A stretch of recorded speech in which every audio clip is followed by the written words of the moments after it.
في غابة سحرية، القط اللولي كانت واقفة قدام أصعب تحدي في حياتها. الغزال الصغير كان متعلق على حافة الجبل بيعيط ومش قادر يتحرك. الريح كانت قوية والصخور بتقع حواليهم بسرعة. لولي بصت ناحيته وعيونها كلها إصرار. لازم أنقذك حتى لو ده آخر يوم ليا. جريت بسرعة وقفزت على الصخور المكسرة رغم الخطر. مسكت الغزالة بإيديها لكن الأرض اتشقت تحت رجليها.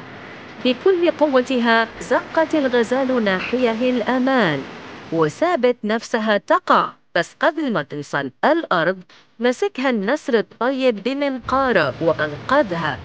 الغابة كلها صفقت للبطلة اللي قلبها أكبر من خوفها. لولي رجعت وهي مجروحة لكن مبتسمة. الحب بيخليك أقوى من الخوف. لو الفيديو عجبك متنساش تعمل لايك وتشترك في القناة.